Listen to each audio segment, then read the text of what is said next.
నమస్కారం అండి. మహాభారతంలో నేడు 21వ అధ్యాయము మహామహుడికి అగ్రపూజ. వినిపిస్తున్నది మీ విజయభాస్కర్.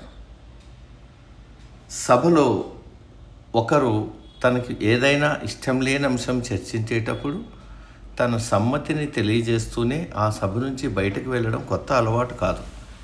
మహాభారతం వల్ల ఈ అంశం అప్పటి కాలంలోనూ ఉండేదని తెలుస్తోంది. అప్పటికి హిందూ దేశం అనేక స్వతంత్ర రాజ్యాలతో నిండి ఉంది. ప్రతి చిన్న స్వతంత్ర రాజ్యాన్ని దాని స్వతంత్రతను గౌరవించేవారు. అప్పుడప్పుడు ఎవరో ఆశగల ఒక రాజు తన తోటి రాజులతో సంప్రదించి వారి అనుమతి పొంది తాను చక్రవర్తి అని వారిపై కూడా అధికారం చెలాయించేవారు. చక్రవర్తి కాబోయే రాజు మిగతా రాజుల అంగీకారంతో రాజసూయయాగ ప్రయత్నం చేసి ఆ రాజులను ముందుగానే ఆహ్వానించి వారి సమక్షంలో యజ్ఞం చేసిన తర్వాతనే తన ఆధిపత్యాన్ని స్థిరపరచుకోవాలి. ఆ ఆచారం ప్రకారం జరాసంధుణ్ణి చంపిన తర్వాత రాజులందరినీ పిలిచి యుధిష్ఠిరుడు యజ్ఞాన్ని పూర్తి చేశాడు. యజ్ఞం పూర్తయ్యేటప్పుడు జరగాల్సిన ముఖ్య మర్యాదలను చేసే తరుణం వచ్చింది. అక్కడి సభలో ఉన్న రాజులందరిలోనూ అగ్రపూజ అందుకోవడానికి తగినవాడని నిర్ణయించి అతడికి మొదటిగా గౌరవంగా పూజ చేయడం అన్నది ఆచారంగా ఉంది. ముందుగా ఎవరికి పూజ చేసి గౌరవించాలి అన్న ప్రశ్న ఎదురైంది. ద్వారకాధిపతి శ్రీకృష్ణుడే ఈ అగ్రపూజకు తగినవాడని కులపెద్ద భీష్ముడు నొక్కి చెప్పాడు. యుధిష్ఠిరుడి అభిప్రాయం కూడా అదే అని తెలియజేశాడు. దీనితో యుధిష్ఠిరుడు భీష్ముడి అభిప్రాయాన్ని అనుసరించాడు. అతడి ఆజ్ఞతో సహదేవుడు శ్రీకృష్ణుడికి శాస్త్రోక్తంగా అగ్రపూజ చేశాడు.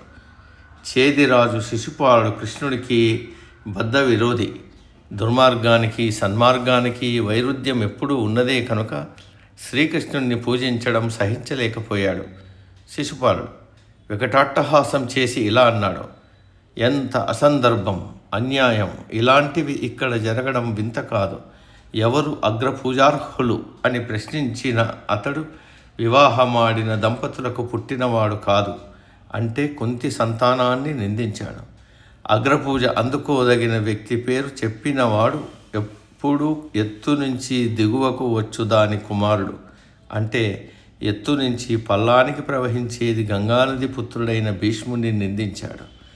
ఎవడైతే అగ్రపూజ చేశాడో వాడు వివాహం చేసుకున్న దంపతులకు పుట్టినవాడు కాదు. ఇక బడిన వాని గురించి నేనేమి చెప్పను. పుట్టుకతో శుంఠ పశువుల కాపరి. ఇక ఈ అంశం గురించి ఏమీ అనకుండా ఊరకున్న సభికులంతా మూగవారు. ఈ సభ తగు మనుషులుండేది కాదు, పేట్రేగి అన్నాడు శిశుపాలుడు. సభికుల్లో కొంతమంది రాజకుమారులు శిశుపాలుని పొగిడారు. శిశుపాలుడు ఈ పొగడ్తకు ఉబ్బి మరింత రెచ్చిపోయాడు. ఈ సభలో ఇంతమంది రాజకుమారులుండగా నీవు శ్రీకృష్ణుడికి అగ్రపూజ చేయడం సిగ్గుమాలిన పని. ఎక్కడైతే మర్యాద చేయడానికి అర్హత ఉందో అక్కడ మర్యాద చేయకపోవడం, ఎక్కడైతే మర్యాద చేయడానికి అర్హత లేదో అక్కడ గౌరవించడం, ఈ రెండు క్షమించరాని పొరపాట్లు. చక్రవర్తిని రాజధర్మ నైపుణ్యం తెలిసిన వాణ్ణి అనుకునే నీకు ఇంత మాత్రం తెలియకపోయింది అని నిందాపూర్వకంగా పలుకుతూ మరింత హెచ్చు స్వరంతో కోపంతో శిశుపాలుడు ఇలా అన్నాడు: నీవు సగౌరవంగా ఆహ్వానించి తెచ్చిన ఈ రాజులందరినీ నిర్లక్ష్యం చేసి వాళ్లను కోరి అగౌరవపరిచి నీవు అగ్రపూజను ఒక అనామకుడైన పశువుల కాపరికి చేశావు. కృష్ణుడి తండ్రి వసుదేవుడు ఉగ్రసేనుడు సేవకుడు. అతడు రాజవంశానికి చెందినవాడు కూడా కాదు. దేవకి కొడుకైన కృష్ణుడి పట్ల నీ పక్షపాత బుద్ధిని ప్రదర్శించడానికి ఇంకా ఇదా కాలం, స్థానం? పాండురాజు కుమారులు చేయదగిన పనే ఇది. ఓ పాండురాజు పుత్రులారా, మీరు రాజ్యసభలను నడిపించడంలో శిక్షణ లేని వాళ్ళు. ఈ ముసలి భీష్ముడు తెలివి తక్కువగా సలహా ఇచ్చి మిమ్మల్ని మూడులుగా మార్చాడు. కృష్ణుడు రాజైన కాడే ఓ యుధిష్ఠిరా, ఈ గొప్ప రాజ్యసభ మధ్యలో నీచుడైన కృష్ణుడికి నీవు అగ్రపూజ చేయడానికి ఎలా సాహసించావు? వయస్సులో పెద్దవాడనే ఘనత ఇతడికి లేదు.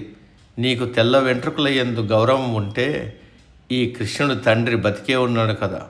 కృష్ణుడు నీకు గౌరవం అనుకున్నా నీ గురువైన ద్రోణుడు ఈ సభలోనే ఉన్నాడు. యజ్ఞాలు చేయడంలో నేర్పరివని ఆ కృష్ణుణ్ణి పూజించావా? గురువైన వ్యాసుడు కూడా ఇక్కడే ఉన్నాడే. నీవు నీ కుటుంబ పెద్ద అయిన భీష్ముణ్ణి పూజించినా కొంత బాగుండేది. అతడికి ముసలితనపు స్వల్ప బుద్ధులున్నా మీ కుటుంబంలో వయసులో పెద్దవాడనే ఘనత అతడికి ఉంది. నీ కుటుంబ గురువైన కృపాచార్యులు కూడా ఇక్కడే ఉన్నాడు. ఈ సందర్భంలో ఆ పశువుల కాపరికి అగ్రపూజ ఎలా చేశావు? మహావీరుడు, సకల శాస్త్ర పారంగతుడు అశ్వత్థామ కూడా ఇక్కడే ఉన్నాడు. ఆయన్ను మరచి శ్రీకృష్ణుని ఎందుకు ఎన్నుకున్నావు? ఇంకా ఇక్కడకు వచ్చిన రాజుల్లో దుర్యోధనుడు కూడా ఉన్నాడు. పరశురాముడి శిష్యుడైన కర్ణుడు ఉన్నాడు. ఈ కర్ణుడే కదా ఒక్కడే జరాసంధుడితో యుద్ధం చేసి ఓడించాడే. చిన్నపిల్లల తరహా పక్షపాత బుద్ధిని కనబరిచి కర్ణుణ్ణి వదిలి కృష్ణుడికి అగ్రపూజ చేశావు. కృష్ణుడు రాజు కాదు, వీరుడు కాదు, చదువు లేదు. ఇతడు కేవలం ఒక నీచ పశువుల కాపరే. అగ్రపూజ పేరుతో మనుషులందరినీ అవమానపరిచావు.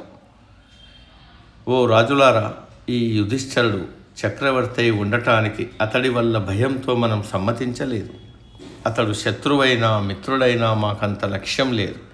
కానీ ప్రజలందరూ ఇతన్ని గురించి న్యాయ ప్రభు అన్న ప్రేలాపనని విని ధర్మాన్ని నిలపడానికి అతడు తగునని మనం సమ్మతించాం. ఇప్పుడే యుధిష్ఠరుడు మనలందరినీ న్యాయమా ధర్మము అని పలుకుతూ ఇలా నీచపరిచాడు. జరాసంధుణ్ణి అన్యాయంగా చంపిన కృష్ణుడికి మర్యాద చేసి అగ్రపూజ చేయడంలో ఆ యుధిష్ఠరుడికి నీతి ధర్మం ఎలా ఉపయోగపడ్డాయి? ఇక్కడి నుంచి మీరంతా యుధిష్ఠరుణ్ణి అధర్మరాజు అని పలుకుతుండాలి. ఓయి కృష్ణ, తప్పు మార్గంలో పాండవులను నడిపించిన నీకు వారు తగిన మర్యాదలు చేసినా తగని మర్యాదలు చేసినా పుచ్చుకోవడానికి నీకు సిగ్గు లేకపోయిందా? నిన్ను నీవు మరిచిపోయావా? లేక సదాచారాలు మరిచావా? ఎవరికి అక్కరలేని ఆహారాన్ని ఒక కుక్క దొంగలించినట్లు నీవు దాన్ని అనుసరించావా? ఈ జరిగిన నాటకమంతా ఓ విధంగా నిన్ను ఈసడించి వెక్కిరించి అవమానపరచడానికని నీకు తెలియదా? అందమైన వస్తువులను గుడ్డివాడికి చూపడం, నపుంసకుడికి కన్యనిచ్చి పెళ్లి చేయడం వంటి వెక్కిరింపు పనుల లాంటివే ఇవి కూడా. అలాగే ఈ రాచ మర్యాదలు నిశ్చయంగా నిన్ను నీచపరచడానికే జరిగాయి. కాబోయే చక్రవర్తి అయ్యే యుధిష్ఠరుడు ముసలివాడైనందున బుద్ధి చలించిన భీష్ముడు, ఈ నీచుడైన కృష్ణుడు, ఈ ముగ్గురు ఒకే రకం వారు. ఈ పరుష మాటలు అని శిశుపాలుడు తన ఆసనం నుంచి లేచి ఈ కార్యక్రమం ఇష్టం లేని పలువురు రాజులతో కలిసి సభాభవనం నుంచి బయటకు వెళ్ళాడు. యుధిష్ఠరుడు వారి వెంట వెళ్ళి వారిని శాంతింపజేసేందుకు ప్రయత్నించాడు. కానీ వారందరూ ఆయనపై మిక్కిలి కోపం ప్రదర్శించి అక్కడి నుంచి వెళ్ళిపోయారు. శిశుపాలుడి డాంబిక చేదు ప్రాయలాపనలు మరింత పెరిగాయి. దీంతో శ్రీకృష్ణ శిశుపాలుడి మధ్య పెద్ద జగడం వచ్చింది. ఆ సందర్భంగా జరిగిన యుద్ధంలో శిశుపాలుడు మరణించాడు. రాజసూయ యాగం పూర్తయింది. యుధిష్ఠరుణ్ణి చక్రవర్తిగా అందరూ ఆమోదించారు. నేటికి సమాప్తం. సర్వే జన సుఖినో భవంతు.